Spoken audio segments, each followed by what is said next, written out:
Welcome into 5 on your sideline. I'm Corey Miller, and we've got big baskets, a Blues deadline breakdown, and a Billiken blown chance in Dayton on tap. But high school gets to go first, so let's get to those highlights from tonight. Big-time Southwestern Conference tilt over in Illinois. O'Fallon of Belleville East. First up, East Jackson Muse camped out in the corner, and he nails the triple. Then it's jam time. O'Fallon on the break, and Jalen Smith explodes for the dunk right in front of our photographer, Eric Voss. This was close most of the way. You know this guy. This is Jordan Pickett underneath. He gets the putback for East. But the Panthers had a plan to win on the road tonight. This is going to be Rennie Harris getting the bucket in the paint for O'Fallon. And the Panthers go to Belleville and beat East 65-51. Well, the last time CBC and DeSmet played, it took a walk-off free throw for the Spartans to win. Tonight was almost as thrilling. Nasir Binion kicks it off with a bang. That's a slam for CBC. Then check out this pass coming right into your living room. Ian Thomas, he gets the finish for DeSmet on that one. Later on, Binion did it from close range. He could do it from long range as well. Hits that triple.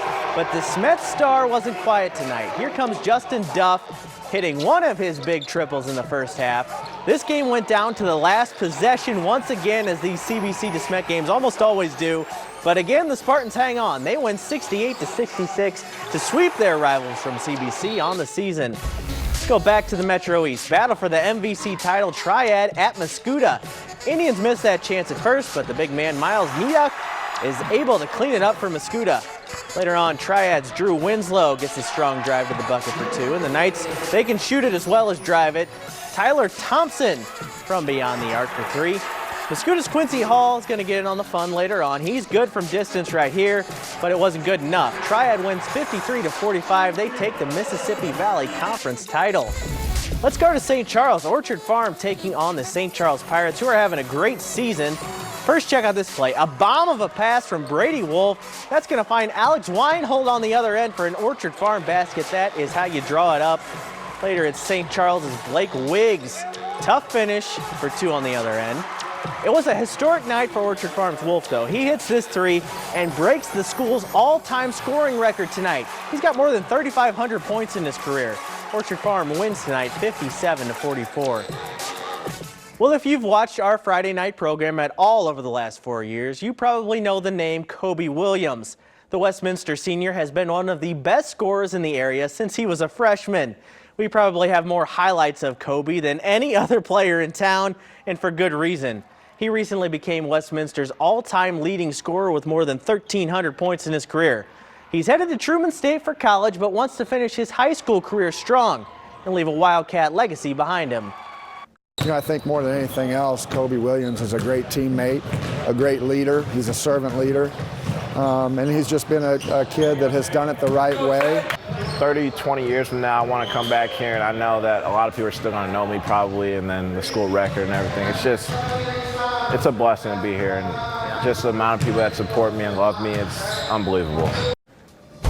Big crowd tonight at Lutheran North as the Crusaders hosted the Wildcats. And here's the aforementioned Kobe Williams right on cue, drilling the three from the top of the arc. And in clutch time, you can always call on Kobe. Time winding down the first quarter. Kobe fires it, it bounces around a few times and beats the buzzer. Let's take another look at this one coming up in slow motion. We got to see it again. Big time play from a big time player. Westminster rolls tonight 56-26 over Lutheran North. On the Illinois side, arguably no team has made more noise than the Alton girls this season. The Redbirds were 28-1 coming into today, with designs on a long playoff run. Perhaps the most impressive part about Alton's record-breaking win total that included a 20-game win streak isn't the historic nature of all that winning. It's that they're doing it with just two seniors. The Redbirds are set up for success for years to come and believe in stating their goals out loud.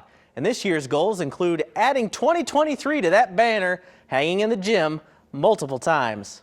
We started our season saying we wanted to play for legacy. I'm really big on leaving your mark wherever you go, and I wanted them to be remembered for their grades, for their character, for their personality, and let basketball be last. And so you see all the things that they've done for basketball, but they're really pushing to make sure that they're just really good student athletes. I believe we can make it to state.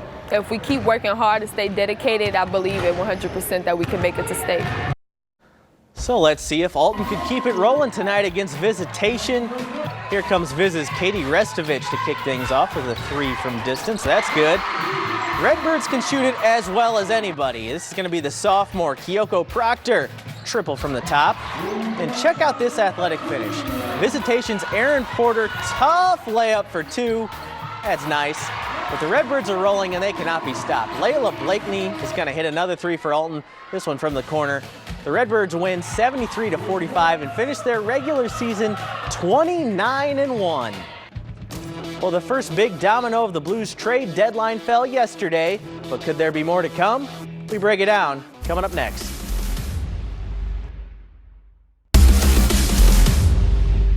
This is a consequential time for the Blues. So who better to break it all down than the Athletics' Jeremy Rutherford? I talked with Jeremy about the Tarasenko trade to New York, Vladdy's Blues legacy, what moves could be next, and if the future for the franchise is still bright. I think it was a good deal for the Blues. A few weeks ago, we were questioning whether Doug Armstrong could get a first-round draft pick for Vladimir Tarasenko, and the reason is this. It had to be a combination of two things. There had to be a team out there that wanted Vladimir Tarasenko, that could afford his $7.5 million cap hit, and also he would have to waive his no-trade clause to go to that team. Doug Armstrong found a fit with Rangers GM Chris Drury, and they get the deal done 3 weeks ahead of time. I remember being at the draft in 2010 when he was selected number 16 overall by the Blues. As soon as Blues fans saw that he was coming from Russia, they didn't know when he'd arrive, if he would arrive. He did in 2012. He scored 2 goals on his first 2 shots in the NHL. And Corey, now if you look at it, number 5 all time in history of Blues scoring. And you're talking about some big names there on that list. Go back and look at those highlights from the Stanley Cup run. Vladimir Tarasenko made a huge impact, and he'll be remembered, of course, for bringing a Stanley Cup to St. Louis. The O'Reilly situation is a little bit of a tough read because when I did talk to him a couple weeks ago, he did say they had preliminary talks with the Blues about some sort of deal. So I always leave out the small chance that he could be re-signed. But you heard Doug Armstrong say yesterday, the potential of injury is what led him to move Vladimir Tarasenko. These guys can get hurt and then you lose those potential assets. So if he is of the mindset to move Ryan O'Reilly, does he do it sooner to avoid the chance of that injury? Also, what you have to keep in mind is the shrinking market. Doug Armstrong talked about that yesterday. Patrick Kane wants to go somewhere. Timo Meier is going to go somewhere. These are players that only have a couple spots. So do the Blues act quickly with Ryan O'Reilly? And of course, as you mentioned, they've got some other names too. Ivan Barbashev, Noel Acciari. These are guys that would help teams in the playoffs. And I think that by the end of this, by March 3rd, they could be moved as well. I think a lot of Blues fans would like to see Doug Armstrong move one of these big contracts on defense. That was a liability this year, the blue line for the team. But I think it's a situation where you look at the contracts. They've all got a ton of term left on them. Colton Parayko, 7 years. You have Nick Leddy, 3 more years. You have Krug and Falk with multi-years left on their deal. Those are tough contracts to move, especially when the team and those defensemen aren't playing well. So I think that would be a tough chore for Doug Armstrong to do moving into the trade deadline. Those types of moves typically are made over the summer. I think one thing that we lose sight of, though, is since Doug Armstrong came in 2010, this team has been successful. There really hasn't been a huge step back. Yes, they've had to take some situations and move a Paul Stastny, let a David Backes go, Alex Pietrangelo leaves. But for the most part, they've been among the top 5 winning teams in the NHL since 2010. This is different. So I think they're evolving right now. You have a Jordan Kyrou, you have a Robert Thomas who are going to come in and take over, but it's going to take time. And Doug Armstrong, Craig Berube, you're going to have to be on the same page. They're going to have to come together and find the players that are going to fit around those types of guys and play the system that the Blues want to play. So it can't happen overnight. There's got to be contracts moved. There's got to be guys brought in. But I feel that the Blues still have a good foundation and something to work with. But right now, it's definitely a retool type of situation. For the second Friday in a row, the Billikens were in action on national TV. I'll show you if they made a better impression this time after the break.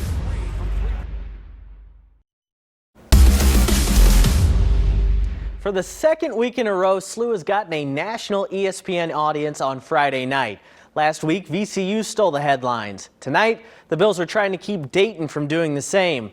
Now, Dayton has been a house of horrors for the Bills lately. They haven't won there since 2014. Things were all right early. They're always good when Javonte Perkins is in a groove. He hits that corner three off an assist from the all-time A-10 assist leader, Yuri Collins. Then Javonte gets in the lane for a nice finish as well. But man, did SLU get cold in the second half. They were just 6 for 25 in that second half, and Dayton rubbed it in. Flyers win 70-56. Well, in just a few hours, I'm off to Jupiter to check out Cardinal spring training. We'll have coverage from Cards Camp all week long on air and online as the Birds get ready for their 2023 season. As much as I'd like to brag about going to warmer weather, as Jim said earlier in the newscast, we're getting some warm weather here as well. So I guess we'll both get a taste of the nice weather for a little bit. That will do it for 5 on your Sideline tonight. I'm Corey Miller. Have a great weekend, St. Louis.